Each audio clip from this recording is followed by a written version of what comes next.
Welcome students. आज मैं आप लोगों को बायोसिंथेसिस ऑफ एब्सिसिक एसिड के बारे में बताऊंगा।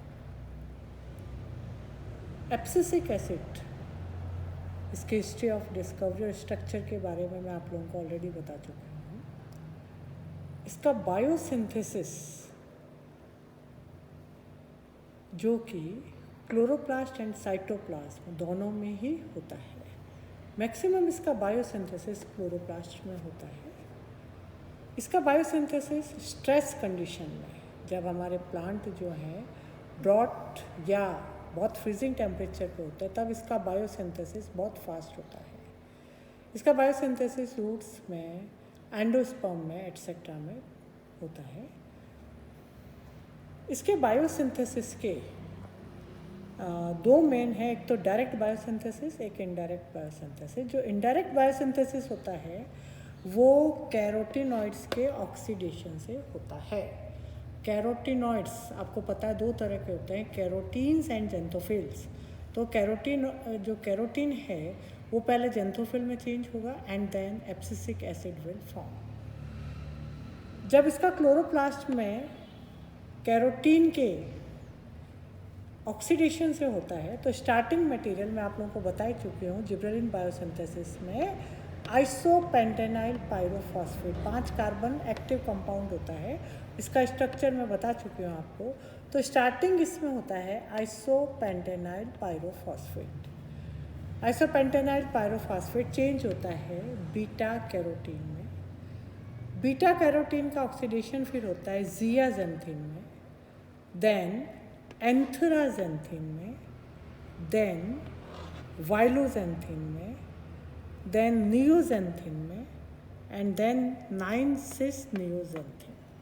ये जो सारी रिएक्शंस होती हैं ये क्लोरोप्लास्ट में होती हैं। बहुत इंपॉर्टेंट, आप इनको स्ट्रक्चर इनकी देने की जरूरत नहीं है। आइसोपेंटेनाइल पायरोफॉस्फेट का मैं स्ट्रक्चर दे चुकी हूँ आपको। बाकी जो है स्ट्रक्चर्स आपको कोई ज़रूरत नहीं है, आप डायरेक्ट नाम से ही काम चला लीजिए। बायोसिंथेसिस ऑफ एब्सिसिक एसिड, इसमें हम दो मेन लेंगे। एक तो वो रिएक्शन जो क्लोरोप्लास्ट में होती है और एक वो रिएक्शन जो साइटोप्लाज्म में होती है। क्लोरोप्लास्ट में आपको पता ही है फोटोसिंथेटिक पिगमेंट्स प्रेजेंट होते हैं, कैरोटीनॉइड्स जैसे कैरोटीन एंड जेंथोफिल। तो कैरोटीनॉइड्स कैसे बनते हैं ये आपको पता ही है। स्टार्टिंग मटेरियल जो होगा इनका आइसोपेंटेनाइल पायरोफॉस्फेट होता है और आइसोपेंटेनाइल पायरोफॉस्फेट जो है पहले carotene that is beta carotene, then zeaxanthin, then antheraxanthin, then violaxanthin, then neoxanthin and 9,6 neoxanthin में ये एक की सब्सटेंस है जो कि साइटोप्लाज्म में जाता है और साइटोप्लाज्म में वो चेंज होता है एब्सिसिक एसिड में।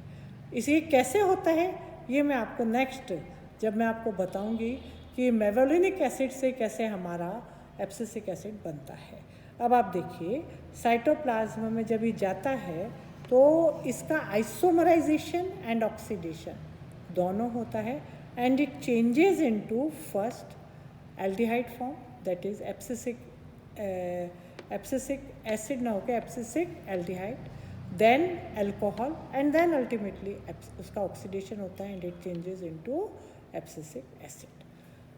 तो द सेकेंड जो है इसका पाथवे देखिए आप लोग,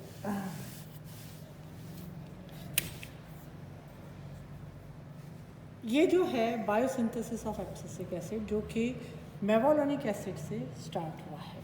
ये कुछ रिएक्शंस जो हैं जैसे 9,6 जियाजेंथिन, तो यहाँ तक सारी रिएक्शंस जो होती हैं वो सारी होंगी हमारे क्लोरोप्लास्ट में। कहाँ होगी? क्लोरोप्लास्ट में। तो क्लोरोप्लास्ट में दो पाथवे हो गए, जो पिछला मैंने बताया था वो बन रहा था आपके कैरोटीनॉइड से और ये वाला होगा आपके मेवोलिनिक एसिड में। मेवोलिनिक acid first changes into farnesyl pyrophosphate. This is C15 carbon, farnesyl pyrophosphate, and then it is changes into zeaxanthin. एक चीज़ मैं बताना चाहूँगी कि जियाजेंथिन एंड एब्सिसिक, आप चाहे प्लांट को जियाजेंथिन दे दो चाहे एब्सिसिक एसिड दे दो, एक सा उनका फंक्शन हो, बोथ आर ग्रोथ रिटार्डेंट। जियाजेंथिन का यहाँ पर आप लोगों को फॉर्मूला देना पड़ेगा। जियाजेंथिन का देखिए कैसे फॉर्मूला बनता है। इधर बिल्कुल आप देखिए यहाँ तक जो है वो एब्सिसिक एसिड का स्ट्रक्चर है, एंड देन आप जैसे दिस इज़ 1 and 2, तो सेकंड पे जैसे वहाँ पे आप ये लगा दीजिए, then again 1 and 2, then again 1 and 2 नीचे आएगा, एंड देन अगेन 1 and 2 नीचे आएगा, एंड देन अगेन जोड़ के आप इसमें, तो इसमें इस तरह से ये डबल बॉन्ड एक एक छोड़ के आप डबल बॉन्ड लगाते रहें। बहुत इजी फार्मूला है, आपको मैंने बस लिखने का तरीका बताया कि एक तरफ तो नीचे, कैरोटीन का भी ऐसा स्ट्रक्चर होता है, एक तरफ तो नीचे आएगी आपकी ये रिंग और एक तरफ ये ऊपर आ जाएगी, बाकी दोनों रिंग बिल्कुल सिमिलर है, और बाकी आप इस तरह से बनाते जाइए एंड देन ऑल्टरनेट ये डबल बॉन्ड लगाते जाइए। इसमें टोटल कार्बन होते हैं 40 and this is known as zeaxanthin, की प्रोडक्ट है, एंड जियाजेंथिन जो है अल्टीमेटली जियाजेंथिन एपी ऑक्सीडेज से चेंज हो जाता है एंथ्राजेंथिन में। एंथ्राजेंथिन का आइसोमराइजेशन होता है, दो तरह से हो सकता है। देखिए आइसोमराइजेशन से चेंज होता है ऑल ट्रांस वाइलोजेंथिन में, इसमें चेंज होता है ऑल ट्रांस वाइलोजेंथिन में।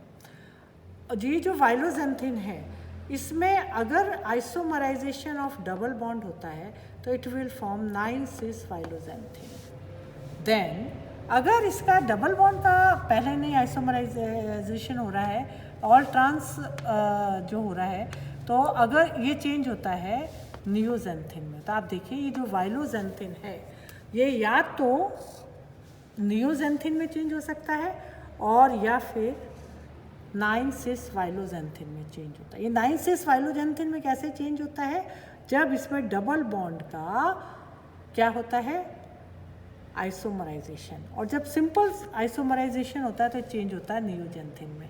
लेकिन नियोजेंथिन भी वापस अल्टीमेटली 9 cis नियोजेंथिन में चेंज होगा। कैसे होगा, क्योंकि यहाँ पे पहले डबल बॉन्ड का आइसोमराइजेशन नहीं हुआ, इसमें अब होगा आइसोमराइजेशन ऑफ डबल बॉन्ड, तो ये 9 cis नियोजेंथिन में। और अगर पहले डबल बॉन्ड का हो गया है आइसोमराइजेशन, तो सिंपल आइसोमराइजेशन से ये जो 9 cis वाइलोजेंथिन है ये चेंज हो जाएगा 9 cis नियोजेंथिन में। बहुत सिंपल सी चीज़ है, बहुत इजी है, आपको मैं बता देती हूँ कि एंथ्राजेंथिन जो है वो आइसोमराइजेशन से चेंज हो जाता है वाइलोजेंथिन में। वाइलोजेंथिन जो है दो तरह से चेंज हो सकता है। अगर इसके डबल बॉन्ड का आइसोमराइजेशन हो रहा है तो चेंज होता है पहले 9 cis वाइलोजेंथिन में, और अगर सिंपल उसका आइसोमराइजेशन हो रहा है नॉट द डबल बॉन्ड, तो ये चेंज होता है ट्रांस नियोजेंथिन में।